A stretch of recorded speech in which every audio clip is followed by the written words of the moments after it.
want to talk to him, someone takes him away.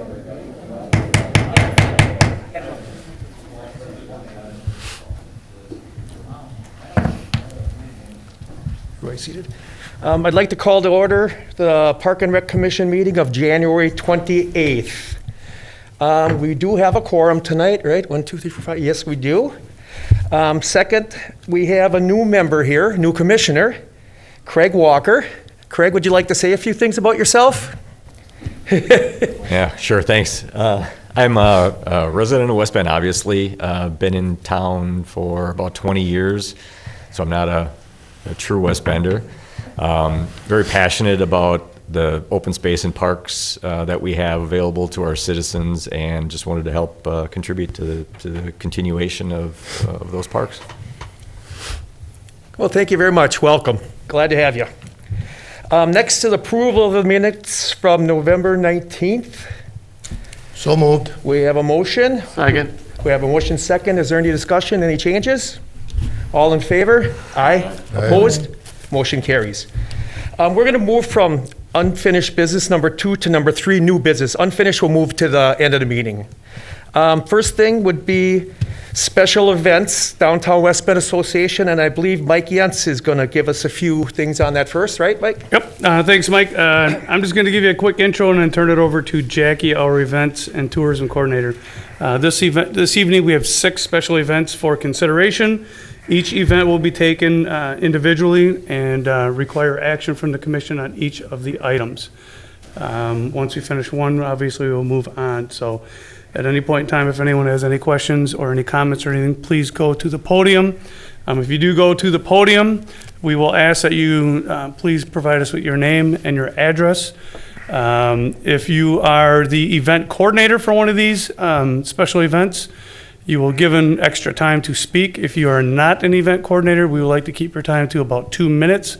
We obviously have a full crowd here this evening. We like to keep the meeting moving along. So with that, I'm going to turn it over to Jackie Maynard, and we can start with the Music on Main event. As we do every year, all events that take place in our parks, whatever park it is, we do bring it to the commission for their approval. So we're going to begin with the 2021 Music on Main series. This is the 16th consecutive year that Music on Main will be based in Old Settlers Park and the surrounding streets. We have an established agreement with Music on Main, and as a matter of fact, we co-sponsored it for the first 2 years of its existence. 1 week it was in the park, 1 week it was downtown. So it was events that started with us and that we have maintained partnership throughout. Questions? Okay. No questions at all? All Move right. to approve as presented. Pardon me? Approve is present. Okay, we have a second. Second. All in favor? Aye. Anybody opposed? Motion carries. Okay, second event. Mike? Is it Jackie again? Next event is the 2021 Farmers Market Saturdays. Again, they occupy a portion of our Old Settlers Park, and I see now that Anna, who is in charge of the Farmers Market, is also here, so if you have any questions for Anna. This event has been in operation since 1986, and again, we have partnered with this or with the Downtown Association for all of those years, just in terms of supplying support wherever necessary. Okay. I am Anna Jensen, the events director with the Downtown West Bend Association. I live at 432 South 5th Avenue. And I just wanted to give a little bit more information about the Downtown Association and address any questions you guys may have. So the Downtown West Bend Association was founded in the 1970s, and our focus is to provide the community with fun and family-friendly events that highlight our historic downtown and all it has to offer. Our events bring thousands of people downtown on a weekly basis, and many businesses are located downtown because of our weekly events. This brings exposure to the downtown businesses during the week, maybe window shoppers during the event, and then also they come back. Downtown West Bend does not have any drive-through streets, so our events are very important to bring people to the downtown area and bring new eyes to our downtown. In 2018 and 2019, on average, 81% of people said that attending the farmers market has caused them to come downtown West Bend more often. In 2018 and 2020, 64% of the vehicle participants at Wheels on Main lived outside of West Bend. In 2020, 58% of our kayak 5K participants lived outside of Washington County. In 2020, the first year of hosting the wine walk, 43% of participants also lived outside of Washington County. The Downtown Association is fully supported from sponsorships and revenue from our events. Music on Main has had 15 years of longevity in this community. We're still planning on moving forward with our 16th annual. And the other events we also host include the Farmers Market, Wheels on Main, Art Walk, Music on Maxwell Street, Kayak 5K, Fall Fest, and Wine Walk on Main. We plan on moving forward with Music on Main. We have bands and sponsors already secured, and we have followed all the same procedures we do every year with reserving dates in Old Settlers Park, submitting completed special event permits, and a bond of insurance to the City of West Bend. The Downtown West Bend Association fulfills 2 out of the 4 areas of focus for the City of West Bend, including driving community and economic development and cultivating cultural and recreation amenities. In 2020, we worked closely with the City of West Bend, Police Department, and Health Department to safely bring Music on Main and all of our events during a pandemic. Despite the pandemic, Farmers Market held its own, with many downtown businesses opening as early as 7:30 in the morning. There was a forward momentum of shopping and supporting local in 2020, and we want to keep that momentum going. There's a lot of big developments coming to West Bend, including the River Walk, the East and West Side, the Marriott Town Place Hotel, the former West Bend Brewery site becoming high-end apartments.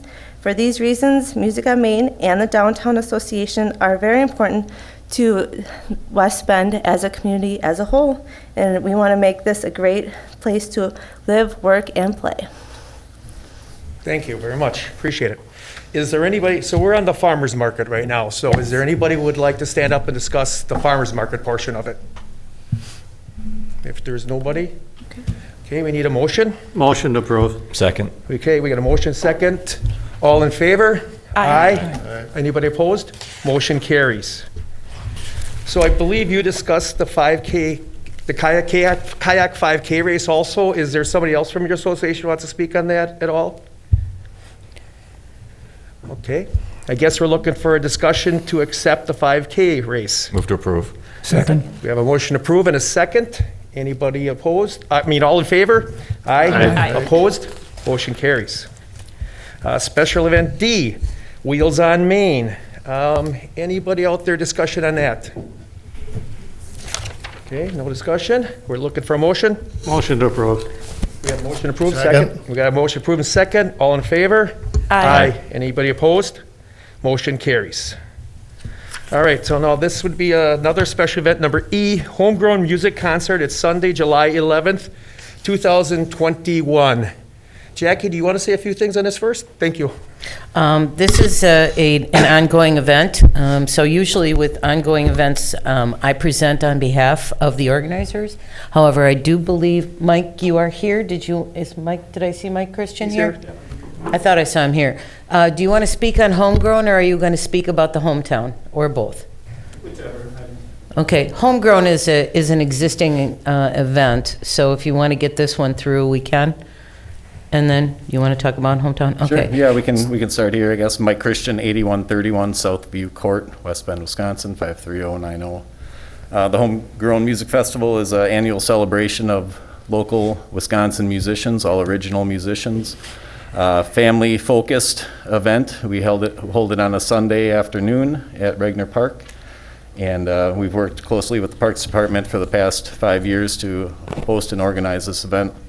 Been very successful and has grown exponentially throughout the years. So we're really excited for the possibility of 2021 allowing us to do this event again.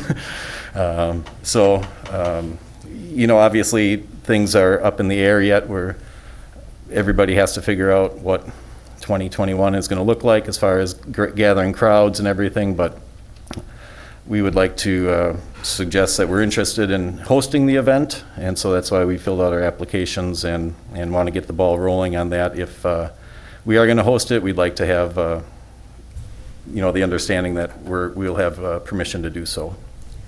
Okay. Is there any questions for Mike? Yes. Mike? Jim? Yeah, what was your estimated attendance in the last 2 years? We figured probably close to 1,500 in 2019 and maybe 1,100 to 1,200 in 2018. Thank you. You're welcome. Any more questions for Mike? Okay, we need a motion to Move to approve the approve. Home Pro Music Concert. Motion approved? Move to approve. Second? Second. We have a motion second. All in favor? Aye. Aye. Opposed? Motion carries. Okay, now we're on item number F, special event, Homegrown Foundation Music Series, Regner Rocks. Again, Jackie? I'll start first, Mike, and then you can take it from there. The Hometown Foundation is requesting approval of a new music series, Regner Rocks, in Regner Park. It would be 11 Thursdays, starting June 3rd and ending September 2nd. There are 3 dates during that time period where the park has commitments for other events. So there are 3 dates, July 15, July 29, and August 12th, which would not be operating as Regner Rocks. This is a new event, so Mike is here to speak of it. Although he has done the Sundays, this would be a completely new event for him and the organization. Okay, Mike? Well, I guess if anyone has any questions about it, the series is going to be very much in line with our Homegrown Music Festival series, focusing on Wisconsin-based original musicians. We just feel like there's a whole portion of this community that isn't necessarily being served by the current events, and we feel like we can offer a great alternative for families and use the parks in a really wise way. Do we have any questions for Mike? Yes, I do. What made you select the respective Thursdays in total competition to the previously 16-year established function? We think it's first of all, the best night during the week to host events like this. Monday, Tuesday, Wednesday really are not a good opportunity for that. Once you get into the weekends, there's a lot of different competition with weddings and church festivals and fire department picnics, and people go up north all the time. So Thursday would be the optimal night. And from when we kind of questioned our constituents and our supporters, they really thought Thursday night would be the night that they would be likely to come out and support us. Don't you think you would appeal to a broader amount of things if you moved, say, to a Friday, so you'd get the people that were Thursday at the downtown, because they wouldn't be coming to yours probably. Certainly not. Now, can you hear me out, please, Sure. already, if you don't mind? And then just think you'd get that influx of people coming from Music on Main on Friday or possibly Wednesday. But what you're doing then is creating a whole weekend of music and entertainment. It seems to me like I don't quite understand what's going on here. Why we would want to have this plethora, this concentration on one night of all these music options. I don't think it's in the benefit of either one of the associations. I also think that there must be something else going on. I don't know if you've tried to work things out with the Downtown Association. If you haven't, I think you might want to consider doing something like that. And if you have tried, but to meet again and have another conversation and see if something can be worked out. Okay, I guess with the main focus is that I think it's 2 completely different crowds, and that I wouldn't be drawing the same sort of people that attend Music on Main. They have a very, very specific I guess, outline of how they operate their music event, and being involved with local original musicians. I know that my crowd is not the same crowd as would, Could you elaborate a little bit more? Give me some examples of people who would go to Music on Main that would not appreciate going to your thing on a Friday. Because I think music appeals. Obviously, everybody has their own distinct tastes, Certainly. what have you. But I think somebody that really appreciates music would recognize the merits of both and want to enjoy both what they all have to offer. I can appreciate that. I think the cover band crowd is quite a bit different than the crowd that I draw with original music. I'm not convinced that Friday night is a good night. Neither was my board of directors, and neither are the people that we've polled and talked to about when is a convenient time for their families to get out during the week. So really, Thursday is the night for us. Have you also considered the potential economic impact that if you were to dilute the attendance at Music on Main might have for the total community on a 16-year well-established function? That's And have you considered that at all? Or Certainly, haven't you again, reached that far? It goes well past that we do not believe we're going to impact their event at all. They have a well-established event and quite a bit of followers. In fact, we're going to be the ones trying to get our constituents together to come and help and support us. And additionally, it does draw potential more economic value to the city by suggesting that West Bend is a hub for music on Thursday nights, and you can go anywhere in West Bend, bring your families from all directions, and find something that you might like. Don't you think there'd be even broader appeal if you're able to offer musical offerings on a Thursday and a Friday and possibly whatever else is going on in the various nonprofits and everything on the weekends? It would make for a 4-day weekend where people could come and enjoy all the fine amenities of that West Bend has to offer. We have other obligations on some Fridays with other events that we host throughout the county, so Fridays are not an option. Thursday night is the night that we decided is the best option. Okay, any other questions, Jim? Yeah. If perchance this were to be approved and you're asking for how many nights, 12? What kind of assurance do we have that you will be able to provide entertainment for each one of those nights? Well- And if not, since you've already requested it, are you willing to pay the fees up front even if you're not able to provide entertainment? Certainly, if I am granted the weeks, I don't think it matters what musicians show up. If nobody shows up, I'll go and play on stage, and we'll have a good old time. And I believe it's 8 nights, correct, is what we're looking at right now? I think it's 11, Okay. actually, because there's 3 that are not available. Okay, So okay, 11, okay. No I'm problem. asking to have the park on those nights. Yep, no problem. Anything else, Jim, tonight? No, that's all I have to say at this Hey, time. anybody else have some discussion on this? Anybody? Mike? Well, I'll just say that, looking at it from a financial thing, that's $6,000 in revenue. There could be music playing any night at Collins Deck Bar or Blondie Pop or whatever. Usually there are weekends. So, you could be conflicting with them and stuff too. But I think it would be foolish we want to promote our park and get people in there. I think, me personally, I would think it'd be foolish to turn it down. Why not give them a chance? Okay. Craig, you have something? Oh, I'm sorry. Yeah, this is more on a personal note than a parks note. I have similar experience with competing music festivals. I was involved with German Fest for many years, and the crowds that we drew on the same night with Music on Main were phenomenal. And so I think by working together, you can multiply the crowds rather than dividing them. I think it brings more people down, and working together can provide a significant impact to the community. Thank you. So. I'm going to give my 2 cents worth now. First of all, we got this beautiful bandstand at Regner Park that different people have donated to, so it's all set up, but what's it for? To be used, okay?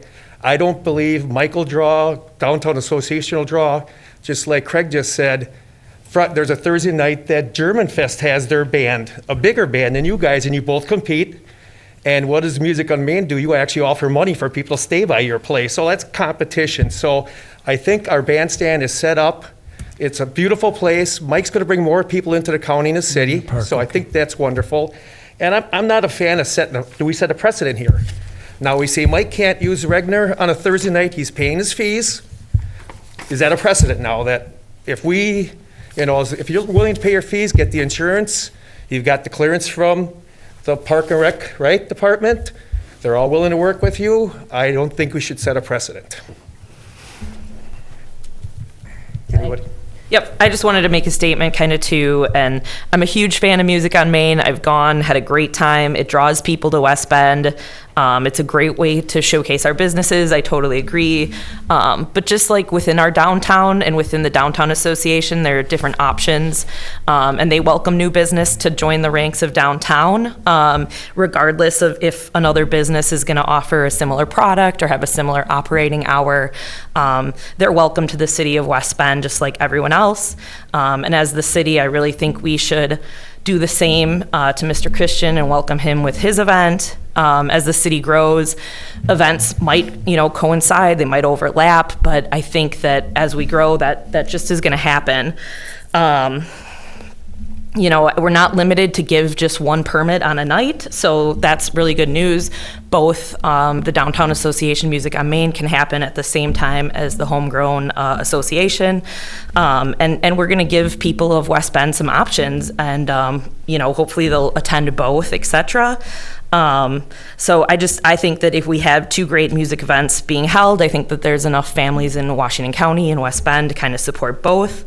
And I wish both the nonprofits of Homegrown and the Downtown Association, who are both nonprofits, successful events this summer. I know that I am going to attend both events as my calendar allows. And I think that they both offer something a little different for our constituency. So I'm excited to see both and have a great summer of music. Okay. Alan? Yeah, I got a lot of good comments here tonight. I mean, it's not up to this council to decide what night or commission does decide what night it should be on. It's just a matter of them meeting all the criteria. And, it would be like the city council deciding one gas station can't be open one day and the other one the other.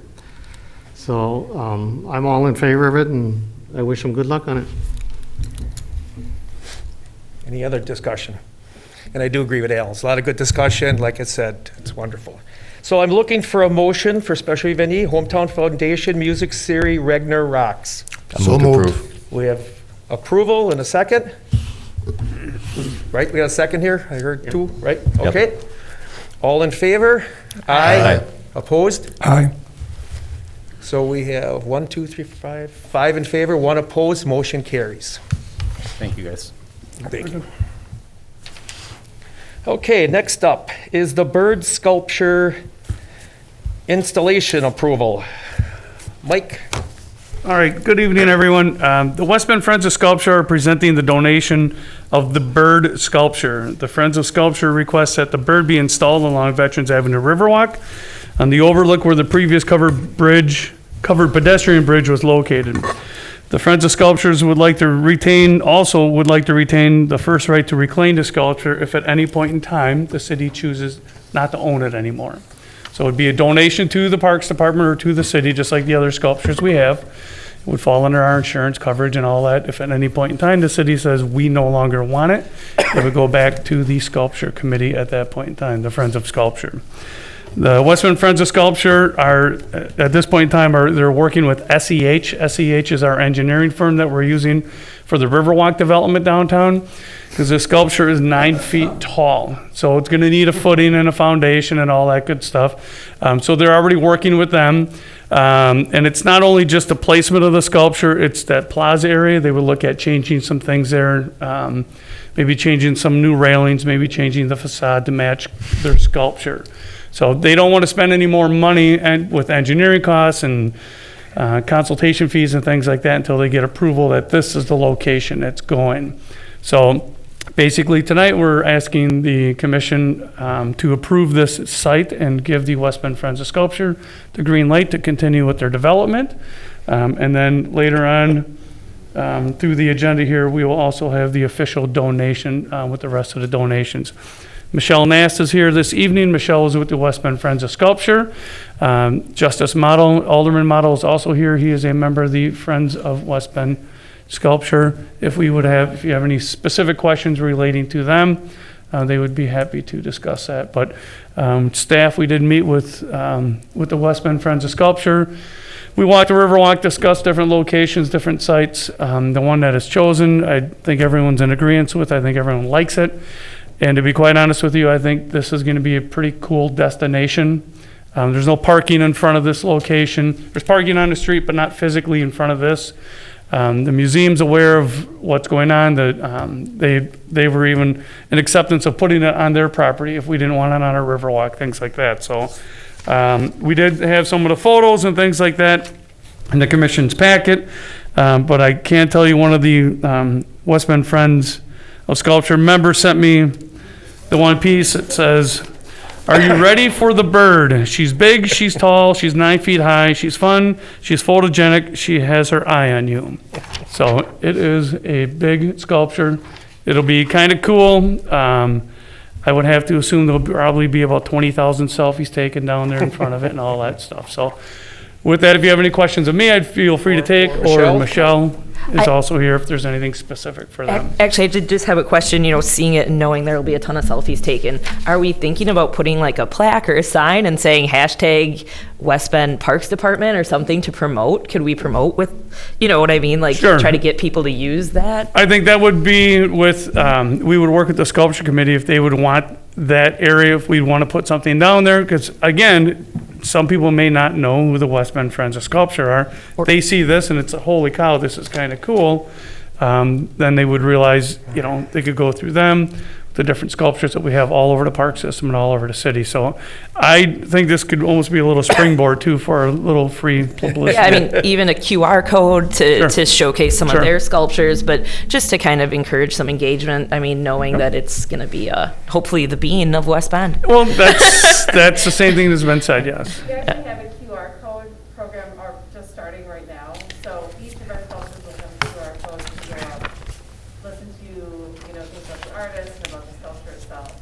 So currently we have almost 50 sculptures in the city of West Bend for people to explore. So it is a great opportunity, especially, even times like this, you can walk it, you don't have to go in a building, you can feel safe. So yeah, this is an amazing piece. It's going to be drawing a lot of people to the area. Jim? Yes, Michelle, who's the sculptor? Michelle, could you come up to the podium, please, so that way everyone at home can hear you? Thank you. I'll give it a shock. Her name is Sheila Berger. She lives in New York City. She actually spent a year at UW-Madison in the 70s, spent a year here, went to New York, and never came back. So I found the sculpture. I spent a lot of time in Key West, and there was this big, beautiful bird sculpture there. I tracked her down, and I also spent a lot of time in New York. So I was able to meet with her, and I brought it to our board, and she's quite incredible. You're going to be hearing a lot about her. She did a whole series of hand sculptures, and one of the hand sculptures was of Ruth Bader Ginsburg, when obviously she was still alive. She is presenting the piece to Ruth Bader Ginsburg's children, and so there's a lot of opportunities. There's a lot of press about Sheila. She's also going to be doing 5 more. It looks like she's going to be doing 5 more birds that are going to be along Central Park in New York as a permanent install. This is very striking. It was very reminiscent of some of the things I've seen up at the Edgewood Gallery in the door. Very impressive. This is It's a quite impressive piece. Too bad we didn't have a picture up there. Any other questions for Michelle? Okay, I guess we're looking for a motion for the bird, the sculpture installation, approval, and location. Yes. To approve as And- presented. Yeah, and also possible reconstruction. It's probably going to be a 2-year period to redo that overlook area to kind of, it's not incredibly symmetrical right now. We'd kind of like to shape it up. The railing would, Sheila and I discussed the possibility of taking that railing and making it look like branches, so it looks like a nest that the bird sits in. So that's a little bit down the line, and I need to Right, raise. you'd have to come back, I believe, to I get, need- once we get some Yeah. pictures and And I need to engineering. raise a little more money, so if Sure. anyone would like to Yep. donate. I'll That would be second. great, so, Okay. thank you. We got a motion from Jim, a second from Craig. All in favor? Aye. Anybody opposed? Thank you. Thank you very much. Okay, H, request to move the tilted donut number 4 to the Fireman's Memorial Bluff. All right, thanks, Mike. Again, second item for the West Bend Friends of Sculpture this evening. They are requesting to move the Tilted Donut number 4 from the River Shores Development along Veterans Avenue to the Firefighters Memorial Bluff up on North Main Street. We did have an aerial view in the commissioner's packet. The location for the Tilted Donut would be just to the south of the entrance drive to the parking lot up there. We did meet with the sculpture committee on the specific location and, things of that nature. For us at work, sight lines are all good. The sculpture committee and also the Historic Park Business Association, they're pretty excited about moving this piece up there. Another nice feature with that area is the attention it's going to get. Over on Veterans Avenue is a little busy in River Shores. North Main is really busy with several million vehicles a year going through that location. The Friends of Sculpture would cover all the costs associated with moving the piece. We would work with them with some site restoration and things like that when it's done, so. Do we have any questions? My only concern was that they were working with the Barton people, but it sounds like you got that taken care of. Yep. It's all covered, right? Yep, you're good to go? Perfect. Okay, no more discussion. We need a motion. So moved. Second? Second. We got a motion second. All in favor? Aye. Anybody opposed? Motion carries. All right, I, donation and naming of Quas Creek scoreboard, West Bend Athletic Association. I believe Mike's going to handle this I'll one. take that one also. The West Bend Athletic Association is presenting a donation of a new scoreboard for field number 2 at the Doc Gondering Athletic Complex at Quas Creek Park. The value of the donation is approximately $6,000. The donation would include the new scoreboard, installation, and the electrical work. The West Bend Athletic Association has requested that the Sunrise Rotary and Noon Rotary receive naming rights for the scoreboard. In the commission's packet, there's an actual picture of the scoreboard, the green scoreboard. It would have the Rotary logo with the West Bend Rotary clubs around that. The 2 Rotary clubs provided the majority of the financial support for the project. We worked with several different scoreboard manufacturers for quotes and things of that nature. The company that they would look at purchasing this from is called Nevco Sports, which is the same scoreboard we have in Regner Park right now for the Carl Cuss Field. It's a good company to work with, good serviceability if we ever need some help. So definitely thumbs up working with that company. We would also support the Athletic Association with our staff, removing the existing board, getting things ready, prepping the site so it's all good to go for the new board. The existing board we would actually hang on to for parts because we can't get parts for our scoreboards anymore. So that's the Athletic Association. We met with them this week. They are very excited about their new board, and they're actually looking at hosting another softball tournament this summer to continue raising funds for a second board, hopefully a third board. So, thank you. Any questions for Mike? Got a comment. Alan or Jim? I have a comment. Sure. but I'm just saying, I'm very impressed. This is going to be a stunning addition to the Quas Creek Athletic Complex. I fully endorse this, and kudos to the folks out there that are really keeping this become a vibrant activity center for the city. And I'd like to, on top of what Jim said, again, it really shows that West Bend service, Rotary, Kiwanis, everybody, how involved they are in the city, and we're fortunate to have them. Look, at every time we're looking for some money, who do we go to? Same groups, and every time they keep coming through for us. So thank you, all the groups in town. Really appreciate it. So we need a motion to okay the donation and naming of Quas Creek scoreboard? So moved, as So, presented. we have a motion, do we have a second? Second. Motion and a second, all in favor? Aye. Anybody opposed? Motion carries. All right, here we go again, the J. Naming of Early Risers Kiwanis Shelter down at Regner Park. It's a new shelter. Mike Yentz, please. All right, thank you. We are requesting approval to name the new shelter in Regner Park the Early Risers Kiwanis Shelter. The Early Risers Kiwanis have donated over $44,500 towards the shelter project.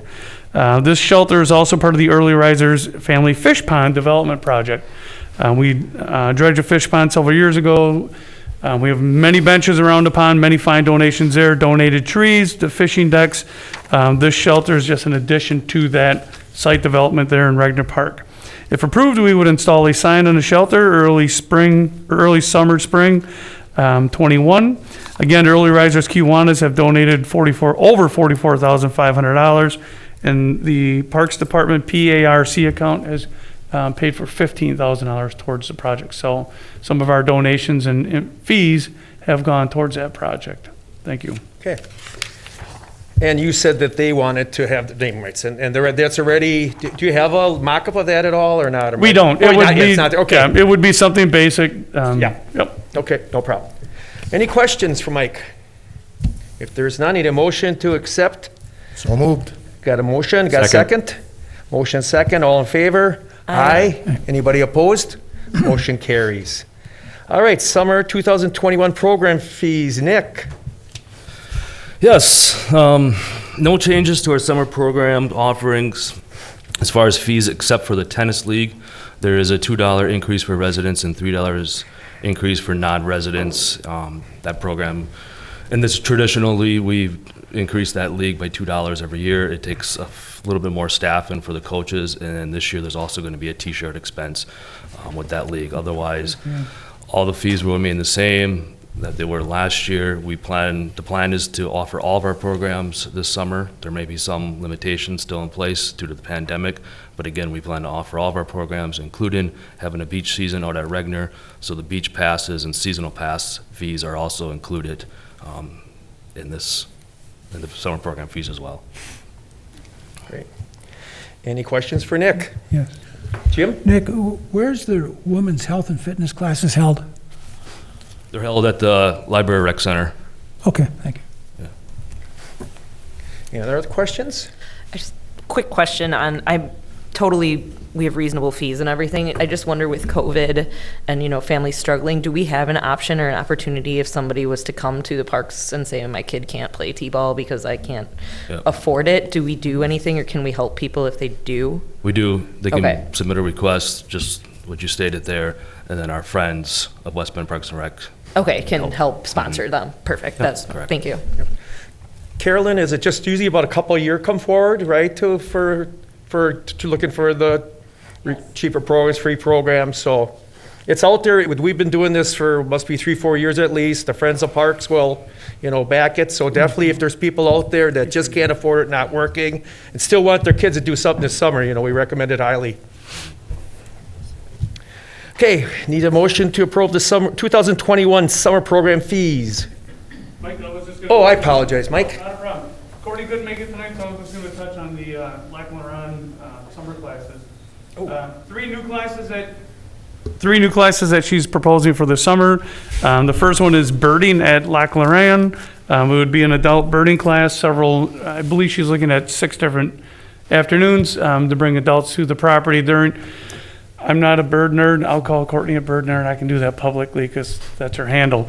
She knows when certain birds are migrating through, and that's when she would like to have those classes out there. She has that schedule set. Another one would be raising monarch butterflies. This would be a family program. Families can sign up. They can go out there, get educated on this. It's a class right there, hands-on. They get all the information, all the materials that they need, and they can start raising their monarch butterflies at home. Another new event is the West Bend Bird-a-thon. Courtney is looking at getting this scheduled or set up where the participants would start out at the Conservancy. This would be a one-day event. Start at the Conservancy and then go to Ridge Run and then Quas Creek Park. Quas Creek with the river, things like that, having different opportunities to see different species of birds, and then finish the day down at Old Settlers Park. You want to bring your own lunch, or you want to visit one of the local restaurants, and then maybe hang out, spend a little time talking birdology and things like that. So, and also two existing or continuing events or programs out there.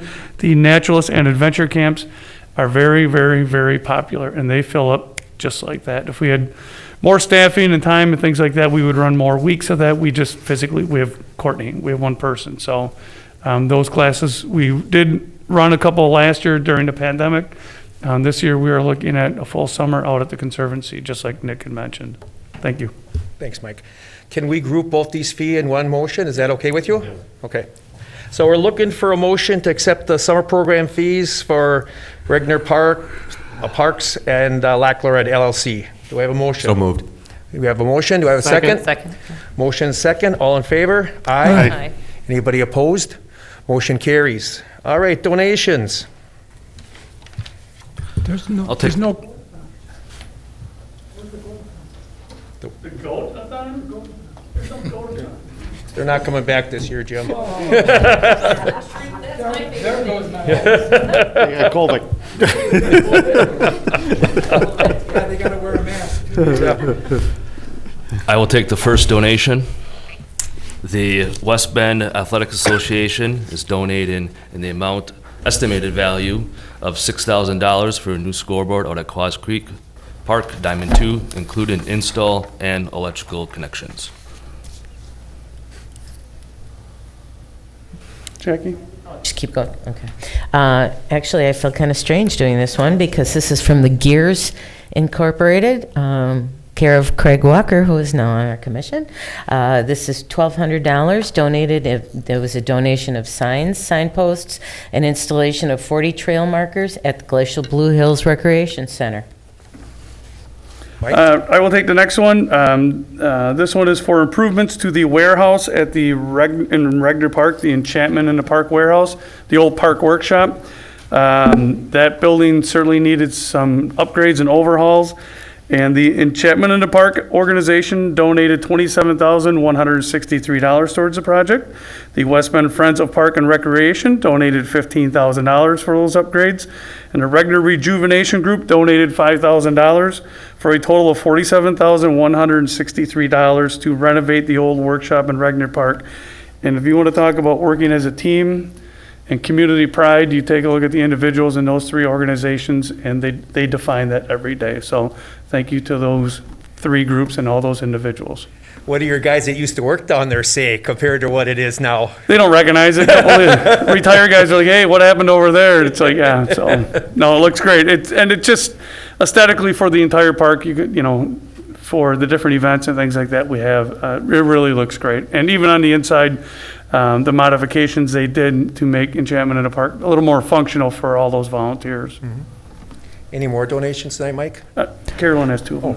Yep, as stated previously, we have the Early Risers Kiwanis of West Bend donated $5,000. This is just their most recent donation to help cover expenses for that new Regner Park shelter by the fishing pond. And as previously, that will be called the Early Risers shelter. The last donation we have is also previously talked about, the West Bend Friends of Sculpture. With your prior approval of the placement, we'll be donating the bird, that sculpture. Thank you. I move we accept and acknowledge said donations. Okay, we got a motion, we got a second. All in Second. favor? Aye. Anybody opposed? Motion carries. All right, now we need to go back to our first sheet. Unfinished business, park development, use of park trust, and park fees. Thanks, Mike. I believe it was at the November meeting, I mentioned to the commissioners that I wanted to kind of talk about our park impact fees or our park fees sometime early this year. At this point in time, we have $311,000 in that account. We're looking at some new residential development this year and in 2022 that will increase that account balance greatly. So please bear with me a little bit this evening. I wanted to start with kind of some of our park standards and what guidelines we follow when it comes to land acquisition and park development, and then talk about park fees a little bit. So I'm going to start with the City of West Bend Comprehensive Plan. Some really good reading. Alan's read it several times as an alderman. He said it's really good reading. I should try it. I have not tried it yet. The city's comp plan really is everything about urban development in and around West Bend. Our urban planning area is not just West Bend, it's a surrounding area, things like that. So our Department of Development, this is kind of their guide as to what direction the city of West Bend goes. Part of this plan is our park and open space plan.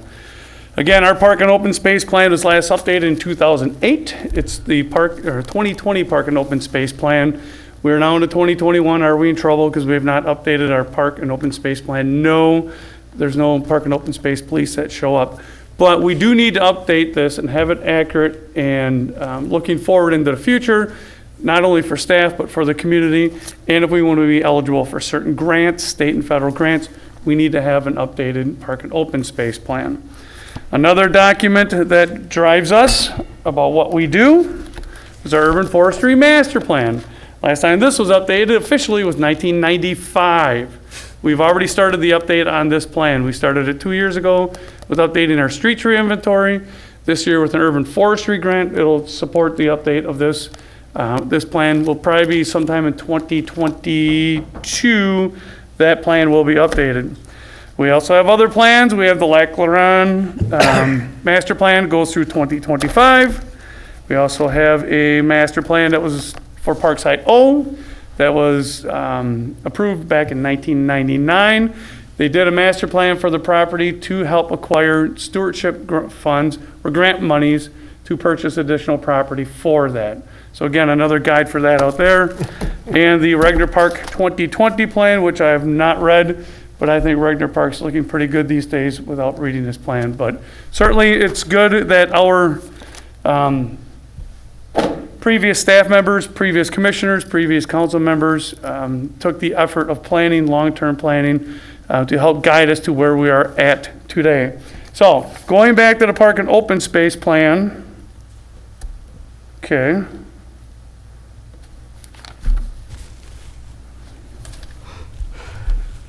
No, I did that.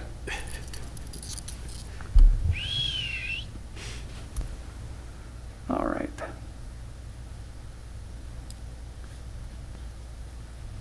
You trying to make it big? Oh, I got it. Right? There we go. All right. Park and open space plan. I don't want to get into too much detail. I'm just going to hit some highlights. Again, our park and open space plan is park and open space standards. These are different guidelines and objectives that we need to follow. They kind of guide us as a staff. When we look at our planning area, we don't just look at the city of West Bend, we look at the surrounding areas. So our urban planning area for this is just over 40,000 acres. West Bend is 9,000 acres. So again, we're not just looking at the West Bend area, we're looking at the surrounding areas. Also, when we look at this, again, we're looking at city parks, county parks, private recreational amenities, schools. Why build another playground across the street from a school that has a playground? You know, basic things like that. Some of the standards within this, again, the different objectives and things like that. Also inventory, what we have, what others have. One standard for community parks is the 2-mile radius for a community park. If you look on the bottom kind of center of that map, you can see a little black triangle with a circle around it. That is Park Site O. That is an undeveloped neighborhood park. So that radius that's on there should be on there, I guess, for future development. So think about Park Site O as we go through this. And the southern part of the city. And I'll get into more detail as we go through here. But community parks, obviously, we have the big 4 already, and hopefully, or sometime in the future, possibly, Park Site O. Neighborhood parks, service area is 1 mile. Again, Park Site O is on here. Our community parks can be used as neighborhood parks. Why build a park across the street from Regner Park? It'd be a waste of tax dollars. Also on here again is Park Site O and also Mintz Park, which is just south of Paradise Drive, Paradise and Stonebridge.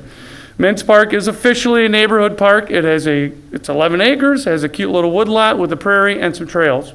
No playground equipment, no active recreation, things like that. So Mintz Park is there. It doesn't offer some of the active recreation amenities. Parkside O is, does everyone know where Parkside O is on here? Okay. So Parkside O is on there, but it is not a developed property at this point in time. Playground service areas, 3/4 of a mile. Now you can see where the Parkside O area is. Parkside O is not marked on this map. You can see there's a little bit of a deficiency in the south end of the city as far as like a playground goes. There's no schools, there's no parks, etc. The 2020 plan recommendations, again, this plan was updated in 2008. When they put this plan together, they were looking at the city population at 39,000 people. We're at about 32,000 people today. Growth slowed down, things slowed down when we had a big giant recession/depression. So you look at some of the standards that are in our park and open space plan, we just never made it that far. In our plan, there's 4 new neighborhood parks that we're supposed to have. Those 4 new neighborhood parks, that land's not even in the city of West Bend. So it's a good planning document. We need to plan for the future. Certain economic situations might slow development, etc. Completed park development, a very impressive list. I didn't put everything on here because it would be pages. But 3 new neighborhood parks, dog park, skate park, the splash pad in Regner Park, Quas Creek Park. Quas Creek Park is a gem. Softball, pickleball, basketball, a $90,000 playground, the river walk, the river canoe launch. It's an outstanding property, just a great development. Disc golf course, archery range, the performance area in Regner Park, the improved trail system, the Eisenbahn Trail, so popular. The Riverwalk development all the way up into Barton, again, just really, really exciting things. I think our trail system, we learned again this year how important it is when a pandemic hit and people just really discovered it. Things not included in the plan is Ridge Run City Park. Ridge Run County Park was in the plan, but not Ridge Run City Park. So in some ways it's beneficial because now we have a little bit more control over a beautiful large piece of property right in the city of West Bend. Again, some possible deficiencies, and I use the word deficiency because that's what is used in the document. Parkside O and a development, neighborhood park development on the south side of West Bend. Again, we're a little light on that end of town. There's no playground equipment, there's no park, and some of those folks on there have paid their park impact fees, and we have not provided them with that service at this point in time. Park fees themselves. So this is, I just wanted to give everyone just kind of what we use for planning strategies and standards. Park fees themselves are nothing new in West Bend. They started in 1944. The developer had a choice. They could dedicate parkland to the city or pay a fee. 1972, the park fee was established at $200 per residential unit, and on and on and on, up to 2002. 2002, the city did a public facility needs assessment. Basically going out to the community, the planning department, etc., looking at the park impact fees. Okay, are we charging enough? Do we need more? We look at the growth of the city. 2002, the city's here. 2020, we're going to be here. We need more park fees, more money for park fees to continue a park development as the city grows. So that's when the facility needs assessment was done, the last one. And that facility needs assessment helped establish the $1,979, per unit, per dwelling unit, or $160 per person for community living arrangements. Community living arrangements, it's a boarding house of something of that nature. So that 1979, that is the current park fee. So the park fees and any interest on the park fees can only be used for acquisition and development of a park. Also, those fees need to be utilized within 7 years of acquiring those park fees. So municipalities cannot collect the money in 1995 and hang on to the money until 2005. They need to utilize that money. It's park fees for residential developments that need to support the community. That's what they're designed for. So again, just on the bottom, quick notes, park acquisition and development, not to be used for existing facilities. So we cannot use these park fees for the Carl Cuss project in Regner. The renovation of the beach house in Regner Park, those are existing facilities. We cannot use these fees for existing facilities. The current park fee budget, we have $311,000 in the budget. That is year-end 2020. Of that $311,000 is $8,000 interest. I just wanted to ask, can the fees, I know we can't use it for existing, but like, what about something like the All Abilities Playground, where there was Did you read my slides ahead of time or something? Oh, I'm sorry, are we getting It's there? coming. Okay. No, that's a good question. And I will get to some areas where we can use the fees. Okay. Yep, absolutely. You're just jumping ahead all the time, Megan. Nope, no, it's good. And my answer to you is yes, we can. So again, right now we're at $311,000. The 7-year expenditure window, 2024. We need to utilize $44,000 of that, 2025, 2026, and on and on. So that's, again, 2024, well, that's out there a ways, and no, it's not. Not when we're talking development, and if we're gonna develop a piece of property, or All Abilities Playground, we don't do that in an afternoon on some bar napkins. We formulate committees, we go through the process, because it's not my decision or staff decision. When we develop something, we like to include, obviously, the community, the commission, and the common council. So the window of 2024 is not that far out, so that's why, again, we wanted to bring this before the commission tonight so we can begin the planning process with staff and the commission involved. Future residential developments, you look at the HSK Old Brewery site, 185 units. Trails Edge down on 4th Avenue at 120 units. So you take that $1,979, I'll let you do the math. And this is why we need to make sure we are planning properly and getting ahead of the game. And we're doing the right thing here. Possible, this is Megan's slide, possible future park fee development, Park Site O. Do we develop a neighborhood park at Park Site O to help provide the residents at that part of the city with a playground, some park amenities, things like that. Park Site O, you look at the master plan for Park Site O, it's another community, the big plan is another community park. They're in the plan, the park and open space plan, they're talking indoor, outdoor swimming, a community center. You pick an active recreation amenity and it's on there, tennis, basketball, baseball, soccer, everything is out there. So is there a plan? Yes. Are there some real basic drawings? Yes.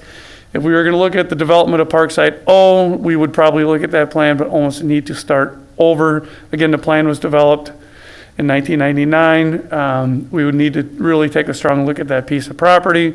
It's a beautiful piece of property. There are some wetlands and things like that on there.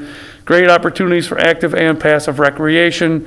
So Park Site O, I think that might continue to be a discussion item with this commission and the community here in the near future. Downtown Riverwalk, so you think of the north pedestrian bridge downtown, the one that connects Vest Pocket Park.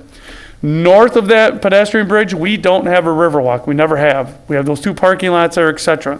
The new Riverwalk plan is to have that Riverwalk go north there under Washington Street.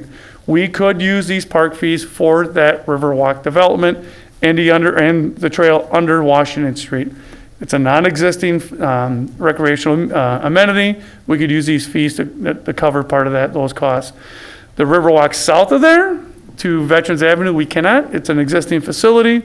We would have to use tax dollars, donations, grants, et cetera, to fund that area. Other potential Riverwalk development, connect Quas Creek to Riverside Park. Quas Creek, how about north of the Milwaukee River up towards Enterprise Street and Piggly Wiggly and that up there. Right now we have a gravel path. Trenton Road goes across the Milwaukee River at some point in time. Would we want to run the Riverwalk east to Trenton Road, connect Trenton Road, that traffic, pedestrian traffic to the park, to the Riverwalk, etc.? Most likely, yes. Would we want to go east of Trenton Road with the Riverwalk? Sure. Think big.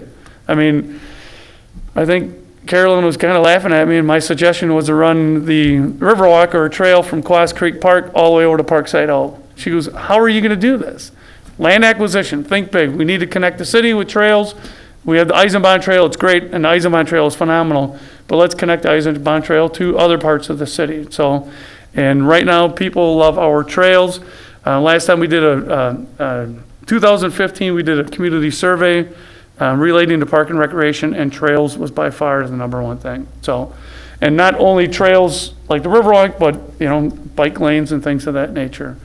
The All Abilities Playground, definitely a possible project for this. Rouse Park, we have our dog park out there.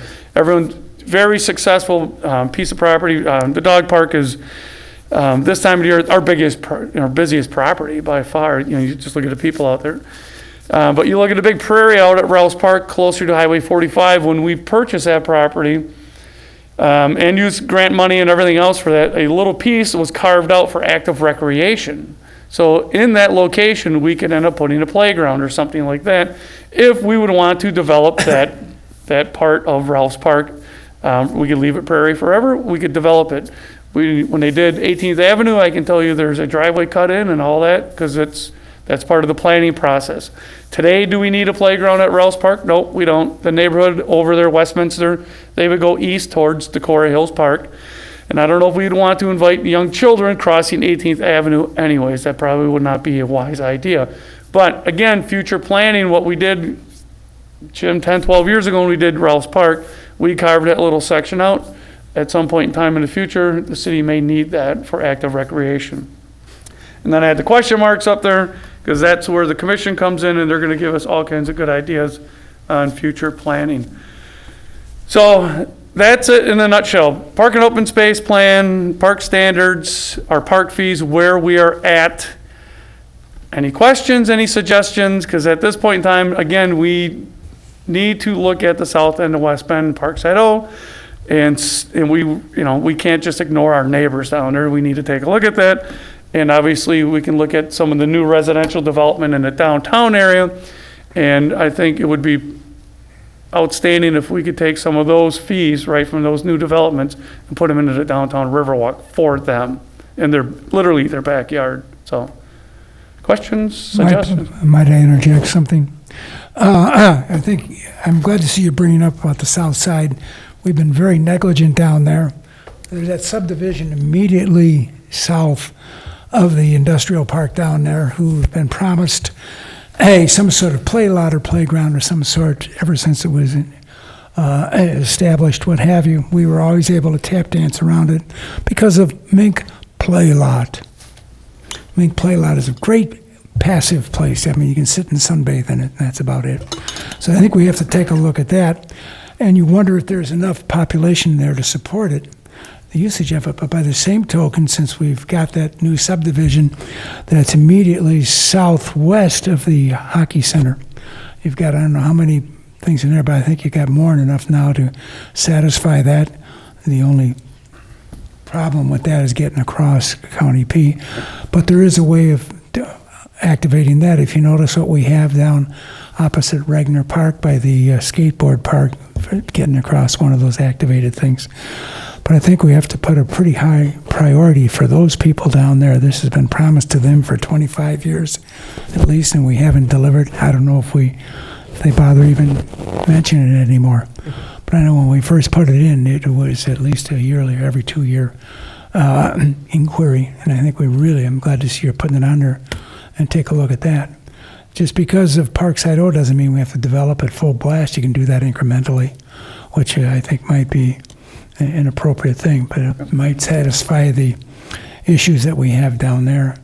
In addition, with doing something with Parkside O, and if you put in that traffic thing, you'll have the people that live in the apartments immediately to the east of the hockey center, and then Bob Fish or whatever it is now, that whole multifamily thing in there.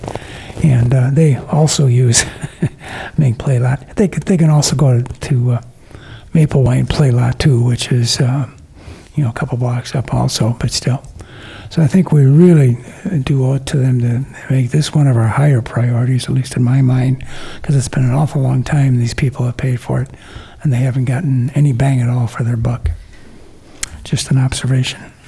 I know I have not been on as long as Jim, so he knows a lot of the history. But I guess the only thing I'm thinking is we have a lot of irons in the fire.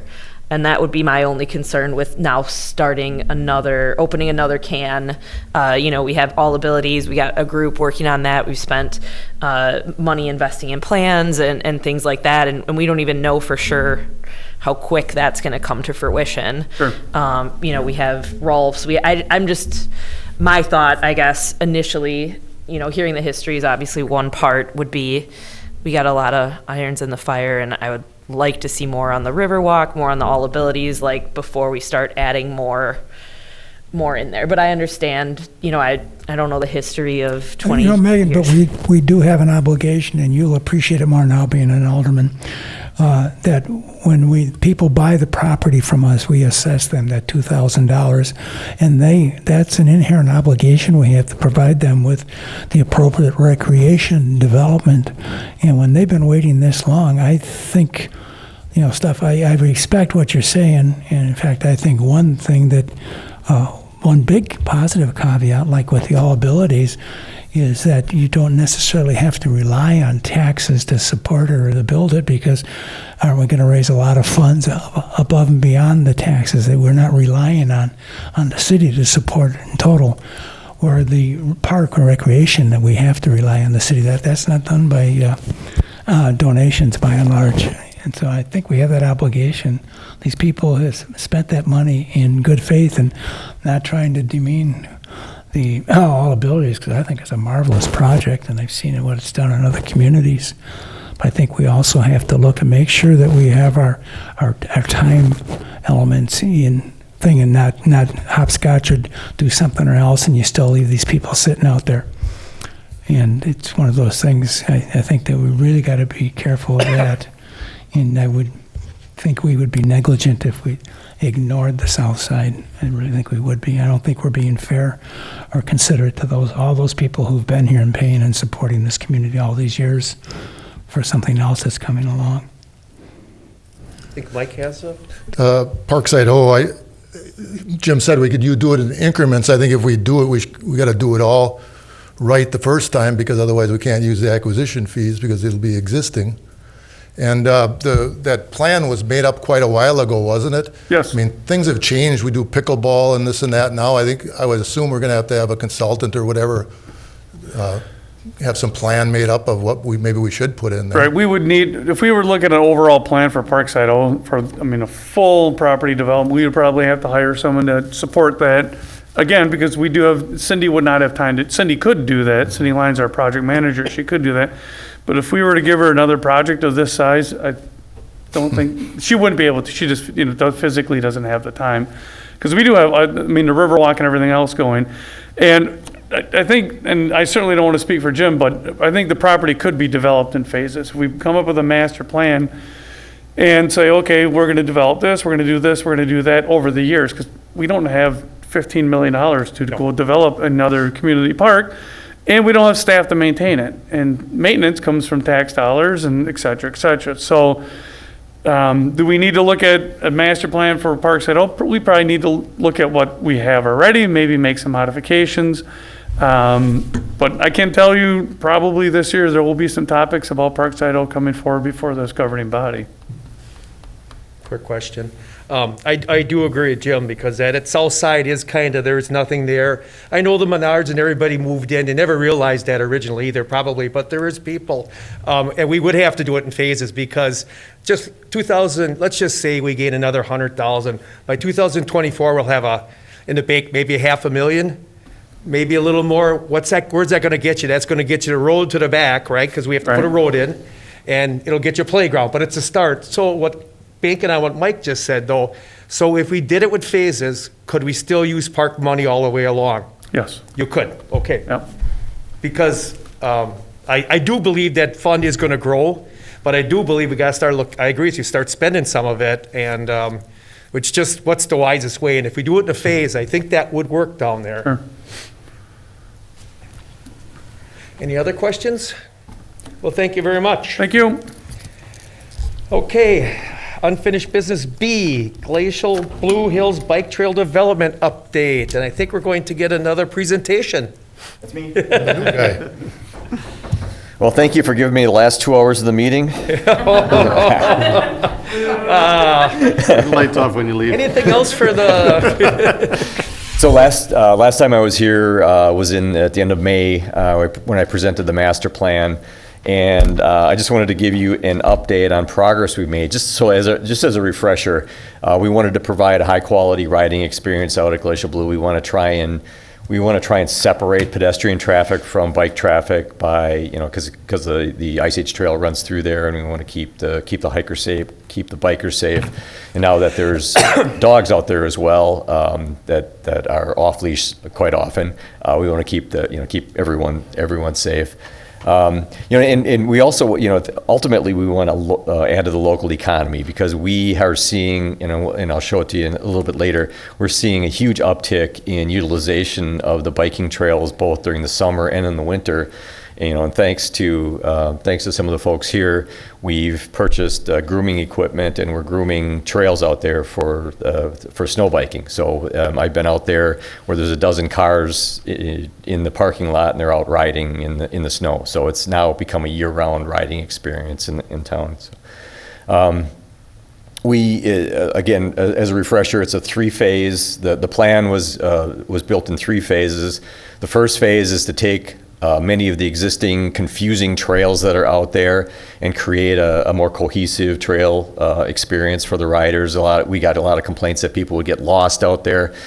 So the first phase is to put in signs. We have 3 different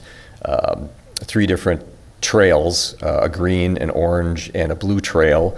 And they are for different rider experience levels, and I'll show you that in a bit. We've had a great partnership with the city park staff. Mike's been great. We generally bounce off all of our ideas off of him, and he says, "Go ahead, and as long as you're paying for it, it's good." We have funded all of the work through volunteers and donations, as you can see. So this on the map on the left is the old trail system. The map on the right is the existing trail system as it's marked now. So it's a lot easier for riders to find their way around, especially if they're new to the park, and it's just a better experience for them.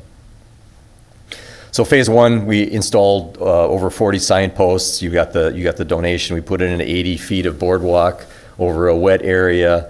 We've had hundreds of hours of kids from the high school mountain biking team out there, weed whacking and cutting branches and things like that along the trails.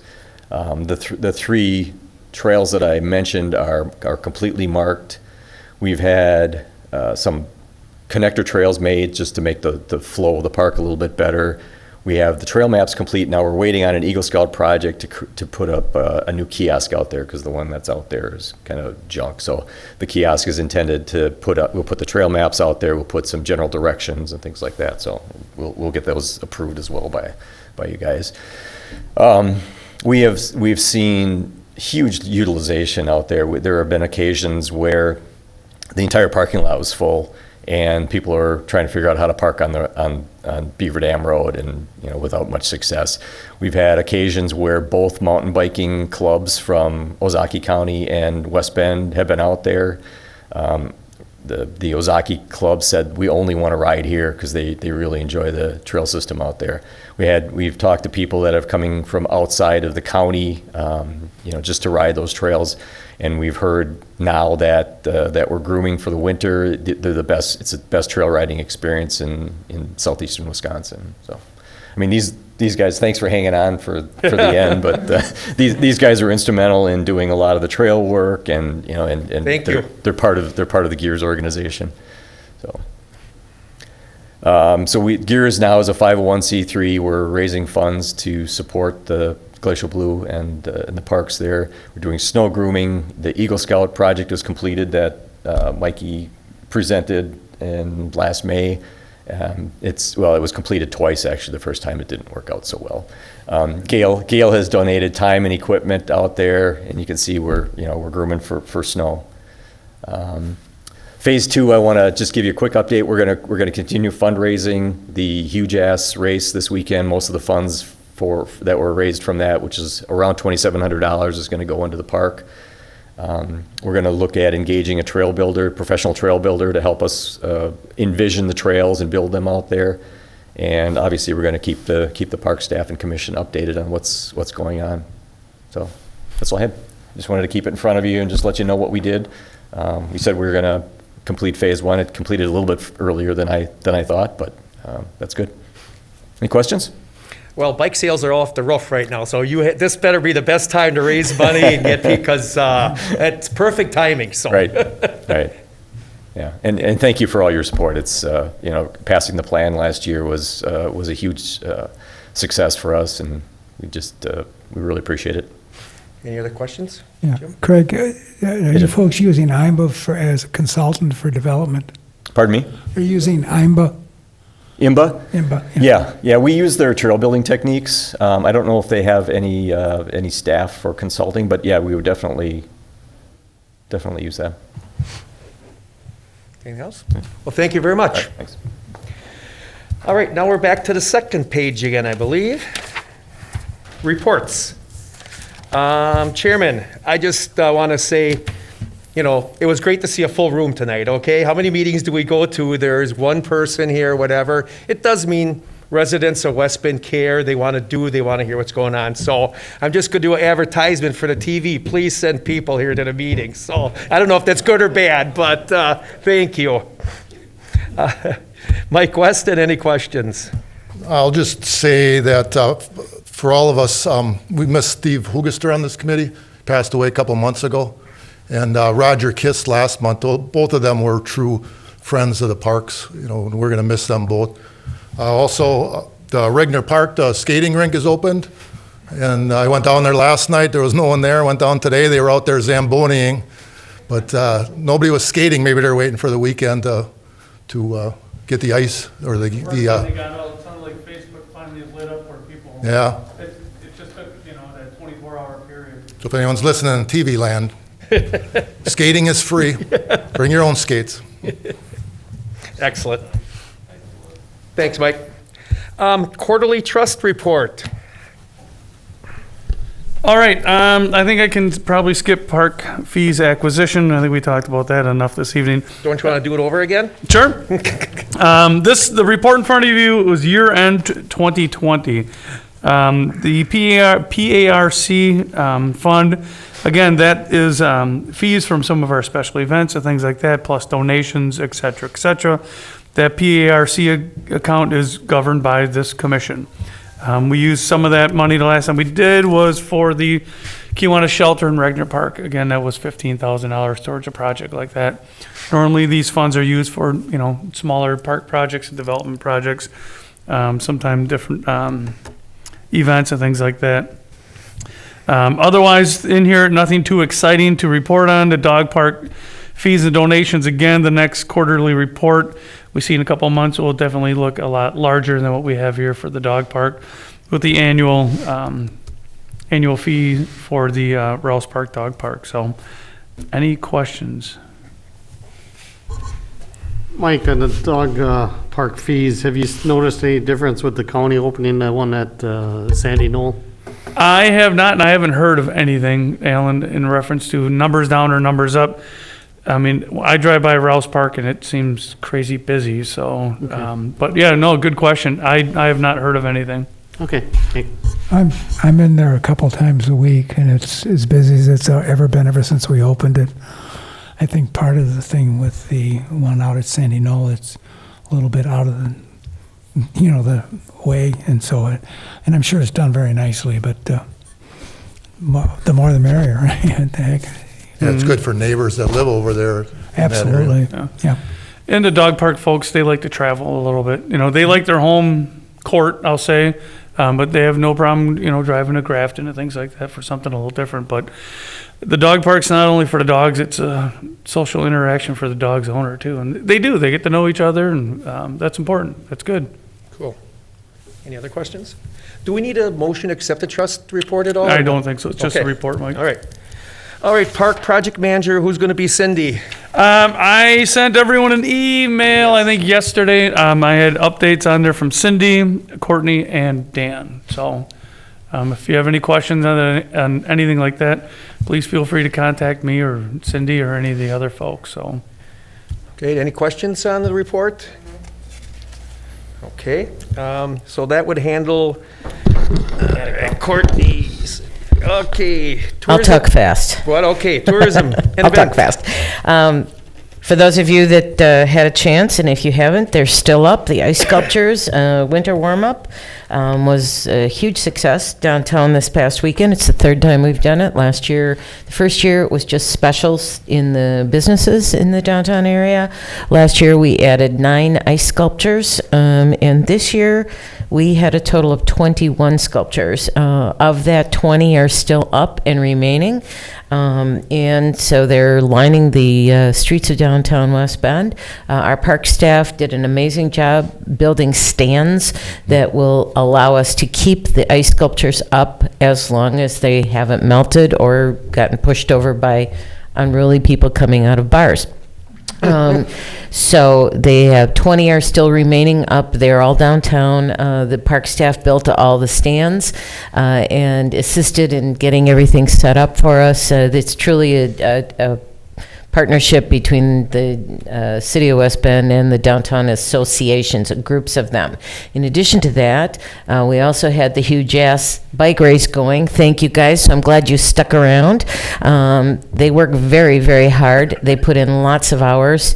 And this time Craig even was bleeding when I saw him on Sunday. So he was really working hard. But the huge ass this year is probably not as big as it was last year, but we have now laid the foundation for that event to really spring up, and so that's also part of the West Bend Winter Warm-Up Weekend.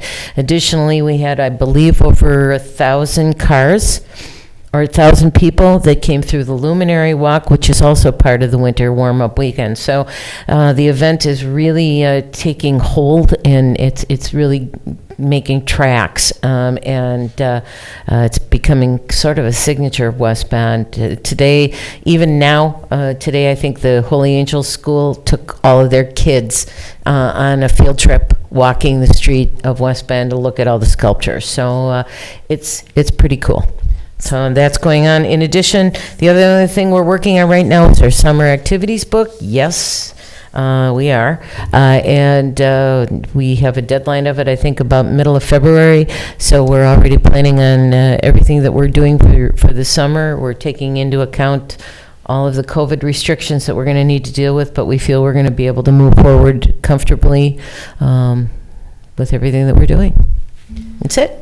Jackie, will the ice sculptures kind of just stay up until they melt or fall over? Yes, and then we'll take because the the stands park, away. right, the park staff last year, a week after they went up, they went down, all of them, because the sculpture company that does all the ice sculptures, they needed their stands.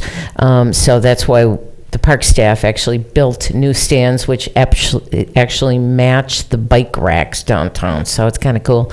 And we purchased lights. Next year we'll actually purchase more lights so that we can keep the sculptures illuminated longer. Cool. Maybe they'll be there yet for Music on Main. It's gonna be a cold summer. Or Rocks. Uh-huh. All right, thank you, Jackie. Recreation Supervisor Nick. Winter swim lessons start up on January 9th and will finish on February 27th with spring lessons starting on March 13th. Those, of course, are at the West Bend High School pool. Library Rec Center will be ready soon. Those programs that will start up in that facility is Tiny Tot and Junior Gymnastics on February 6th, Ballroom Dance February 8th, Youth Dance classes will be the 9th and the 10th, and then Women's Group Fitness is the 9th and the 11th. Music lessons have been ongoing. They started on Sunday, January 3rd. Those lessons take place at the Music Academy in downtown West Bend for guitar, ukulele, and vocals. Group fitness classes such as pound and cardio dance has been ongoing at the Riverside Pavilion on Wednesday and Thursday evenings. As Mike Weston mentioned, the ice rink opened on Wednesday. Lights come on daily from 5 p.m. to 9 p.m. And then this weekend, we'll have the Warmer House open from 1 p.m. to 9 p.m. Cool. Quick FYI, in light of all the snow that we've gotten and are going to probably get some more on Saturday night. If you're looking for something to do in the coming days, go out and build a snowman and post your photo on our Facebook page and enter the contest that we launched this afternoon. Cool. So, Any questions for Nick? Thank you, Nick. Appreciate it. thanks. All right, Director Mike. Thanks, Mike. Nick kind of mentioned this a little bit earlier. I just kind of wanted to give the commission a COVID update. Again, we don't have a crystal ball to see where we're going to be in 3 or 6 months or whatever it might be, but right now we are planning on being open. Nick is doing a phenomenal job with his instructors, even during swim lessons and things like that, keeping masks on those on the instructors, providing a safe environment for the kids, etc. Jackie and I have already corresponded with the kids' fishing clinic.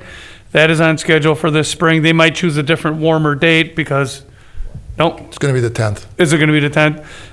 The Department of Natural Resources already canceled their trout stocking this spring statewide because of COVID and all that. Looking at the guidelines that are out there, we can have our fishing event. So we're probably going to do our own fish stocking and all that stuff to help support that. So the fishing event, the Easter egg hunt, those are our first two. Again, our events are outside. They're in Regner Park, things like that. We're going to try and keep picnic tables spread out as much as we can and things like that, where hopefully we can provide a somewhat safer environment. At the same time, some people look at it as it's an individual's choice if they want to go to Regner Park for the movie or the music series. And personally, I agree with some of that also. But as a department, we're going to do our best to provide a safe environment. But we are planning on being open and operational this summer. Swim pond, 30 Ninja Mud Run, the whole enchilada. So that's our goal. So that's what I have tonight, Mike. Okay, let's say people pay for Dirty Ninja Run and all of a sudden it's canceled. Are you going to have it that they hold over the money for next year like some places do, or are you going to, if they want to refund it? What we did last year, we refunded everyone. Okay. Part of it is to carry that money over, things like that. Some of it is people may want their money back, tracking everything. That happened in 2020. Carolyn and Karen did a phenomenal job getting everyone their money back. For our facility rentals and things like that, it was a ton of work, a ton of effort to make sure things are accurate. Obviously, it's someone's money. We want to make sure things are good to go. We did not want to carry those monies forward. At this point in time, again, I don't want to get into politics or anything, but I'm looking at local, state, and federal politics, or the feel that's out there. I don't see anyone canceling summer of 2021. I mean, I look at our new president, his executive order was mandated masks on federal properties. He didn't impact states, locals, things like that. So if that's a hint on what direction we're going, we should be open for business. Okay. Any other questions for Mike? Tonight, is there anything else for the good of the Park and Rec Commission? Yeah, can I just make one quick plug? Sure can. The All Abilities Playground is doing a spaghetti dinner fundraiser tomorrow night at the VFW, 260 Sand Drive. So you can also do carryout spaghetti if you don't want to stay and play bingo and eat spaghetti there. And they also are doing a Saturday morning, the next morning at 10 a.m., a breakfast and bingo fundraiser for All Abilities. So if anyone is interested, please join us.